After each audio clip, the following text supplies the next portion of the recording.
Salut et bienvenue dans le royaume des jeux de société. Aujourd'hui, on vous emmène dans le monde énigmatique de Mysterium.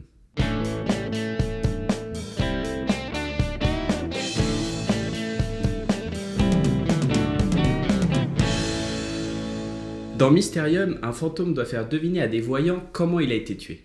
Un peu comme le Cluedo, mais avec un fantôme en plus, du coup. Et bah oui, justement, c'est un mélange entre le Cluedo et le Dixit. Le colonel Moutarde, dans la cuisine, avec le poignard. Il se trouve que j'aime beaucoup le Cluedo, même si pour le coup on n'utilise pas de la déduction, mais plutôt de la logique. Oui, on garde juste l'idée de tueur, lieu et arme. Le jeu a été créé par Alexander Nevsky et Oleg Sidorenko. Je suppose qu'ils sont ukrainiens. Mais comment tu sais ça? Bah figure-toi que j'ai un oncle ukrainien. Sérieux? Bah non, je t'ai déjà dit que j'avais des origines groenlandaises. Tu ne m'écoutes jamais, c'est vexant. Le jeu a été As d'or à Cannes. Oh. Et ça, c'est vraiment la classe. Et c'est quoi comme jeu? C'est un jeu divertissement coopératif. Un maître du jeu incarnera le fantôme qui devra envoyer des visions au travers de cartes pour faire deviner aux autres joueurs qui l'a tué. Ils doivent de leur côté réussir à trouver un scénario par rapport à ce qui s'est passé dans le manoir. À la fin, tout le monde met ses hypothèses en commun et le but est de trouver laquelle est la bonne pour apaiser le fantôme. Good evening, mesdames et messieurs, et merci de venir me prêter main forte dans cette mystérieuse affaire de fantôme. Jesselyn Smith, experte en tarot divinatoire. Et même sans les atouts, je découvre tout. Alma Salvador, a grand radiesthésiste. Je vous présente Pandulu, les pendules les plus mignonnes de l'univers. Alphonse de Belcourt, numérologiste de renom. Et le numéro complémentaire est le 37. Et moi-même, Conrad McDowell, grand expert en cristallomancie auprès de la reine. A God save the Queen. Le jeu se déroule en deux parties. D'abord, comme on disait, chaque joueur doit découvrir un scénario avec un personnage, un lieu et une arme. Je vous souhaite à tous le bienvenu au manoir de Warwick. Si je vous ai tous convoqués aujourd'hui, c'est pour que nous découvrions ensemble la vérité sur le drame terrible qui s'est produit entre ces murs il y a de cela 30 ans. Et cela sans aucun rapport avec le fait que je galère prestement à trouver la solution. On va être payé, j'espère. À vrai dire, Miss, je pensais que le frisson de l'aventure et du mystère vous suffirait. Alors, oui, mais le frisson, ça nourrit pas. En plus, j'ai vu une super jolie robe et franchement, je dirais pas non pour la voir. Mais en plus, il paraît que t'es blindé, toi. What? Mais enfin, mais pas du tout, my dear, pas du tout. Pandulu me dit que tes 50 hectares et tes 3 propriétés privées ne sont pas d'accord. De quoi je me mêle, espèce de petit bout de métaphore? Alors juste, moi je m'attendais à ce que la rémunération soit prévue. S'il n'y a pas d'argent, je me casse et je vous préviens quand même, il y a intérêt à ce que la somme soit élevée. Bon, alors $200. 500. 200. 400 200. 300. 200. D'accord, mais on exige les tickets resto. Marché conclu. On peut bosser maintenant? Pandulu accepte. 5 sur 5.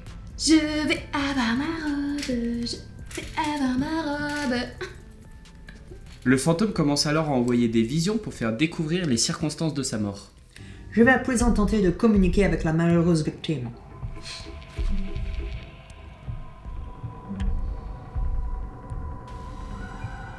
Je vois une personne. Ouh, je pense que c'est un forgeron qui a fait le coup. J'ai vu des gros blocs de rocher avec des petits connards posés dessus jaune en caoutchouc. Et ça témoigne d'une grande adresse dans le métallurgie. Je vais essayer aussi.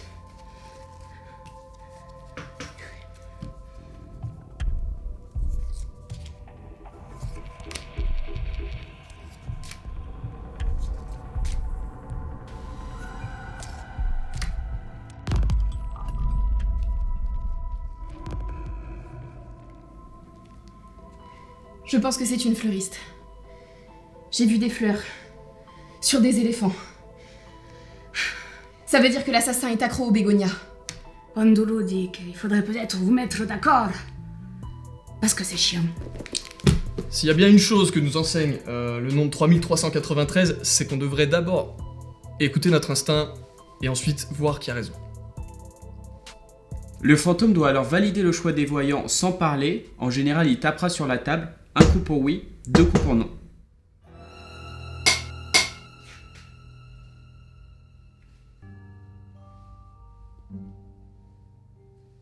Panduru te dit dans le cou, Lolo. Oh, je vais me le faire. J'en étais sûre de toute façon. Et moi, fantôme?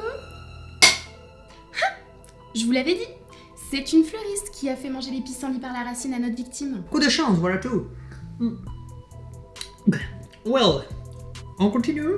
Les personnes qui ont trouvé passent à l'étape suivante et on s'arrête quand tous les joueurs ont trouvé leurs 3 éléments en 8 tours ou moins. Panduru me dit qu'il a trouvé la clé du mystère. C'est le cuisinier dans le grenier avec le fer à repasser. Ce qui explique la présence de poussière sans le moindre bruit. Je vais t'en tirer vivant, sale petite merde. Mais n'importe quoi! Puisque je vous dis que c'est la fleuriste dans la salle de bain avec la fourchette avec laquelle elle se peigne tous les matins. Les numéros me font penser à un autre scénario que le vôtre, mesdames. L'assassin est un cisgenre qui est allé droit au but. Il a tué sa victime avec un objet neuf. Le compte est bon. Je commence doucement à me dire que je vais assommer tous d'entre vous avec ma boule de cristal. Fantôme, y a-t-il quelque chose de juste dans ces hypothèses? Le fantôme va alors choisir lequel des scénarios lui semble exact et envoyer les visions en fonction. Les autres joueurs vont donc choisir le scénario qui leur semble le plus probable et si la majorité a raison, ils ont gagné la partie. J'ai des enveloppes pour chacun. Panduru nous demande de choisir le scénario qui nous semble être le bon.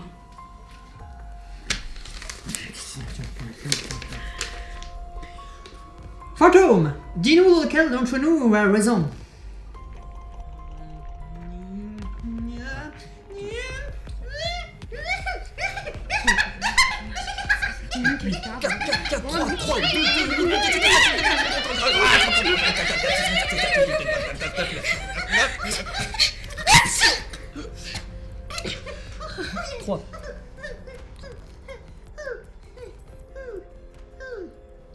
Pandulu a fait son choix. Érodé. Je suis sûre d'avoir résolu cette affaire. Je reste persuadé que ce n'est pas ça.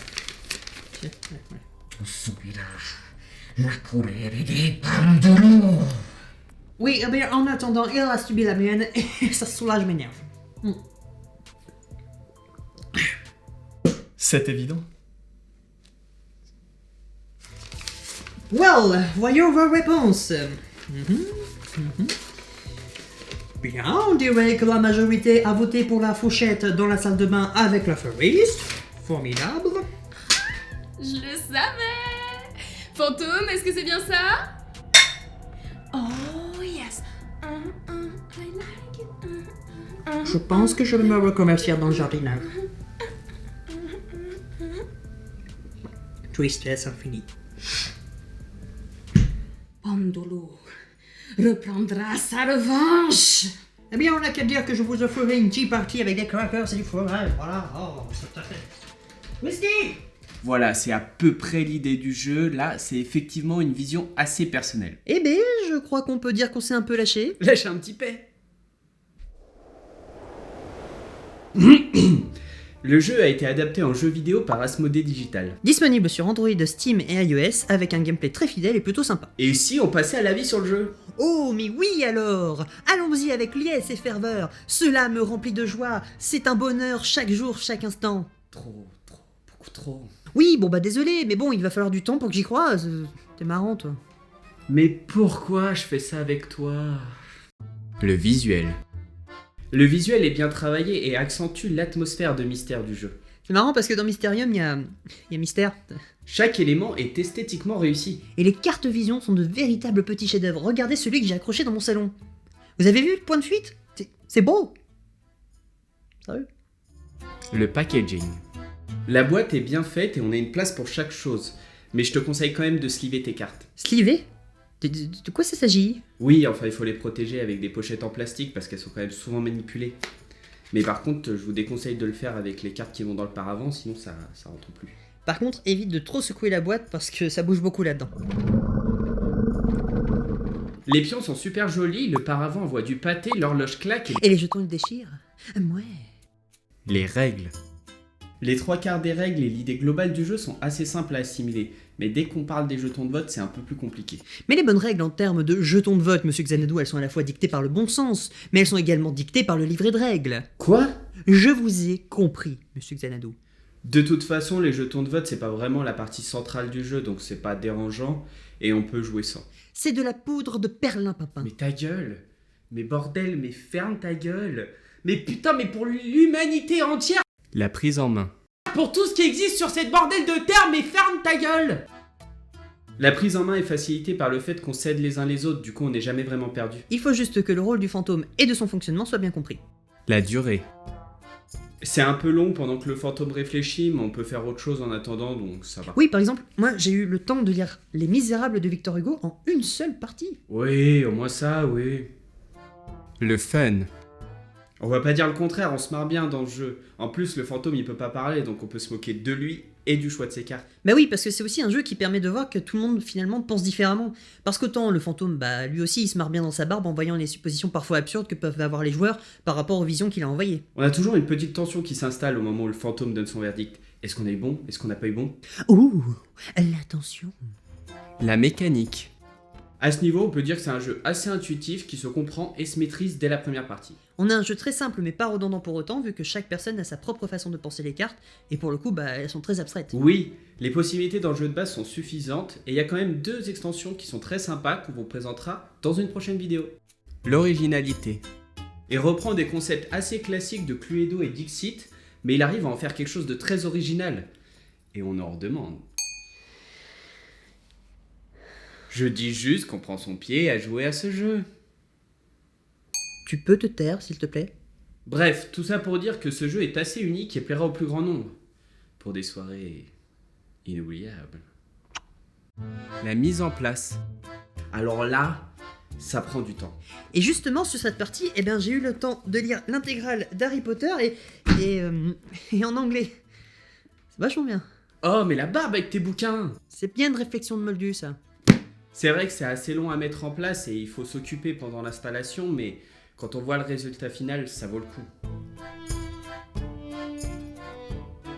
Pour conclure, c'est un excellent jeu pour tout type de joueur, assez original et surtout très marrant. Pensez juste qu'il faut prévoir un bon moment pour faire une partie. C'est un jeu que je vous conseille, on s'en lasse pas et quand on varie les joueurs, les parties sont toujours différentes. Et précision importante, il faut savoir bien choisir son fantôme en prenant de préférence quelqu'un qui connaît déjà bien le jeu, histoire d'éviter les éventuelles longueurs sur la partie. Voilà, cette vidéo est finie, merci de l'avoir suivie, j'espère vous avoir donné envie de jouer à Mysterium.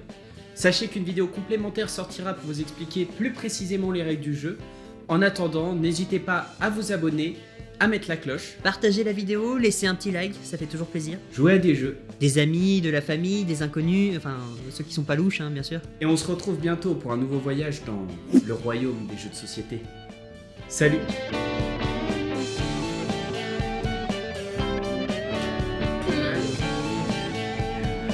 Je l'aime plus trop finalement cette robe. T'en dis quoi toi? Oui, très bien.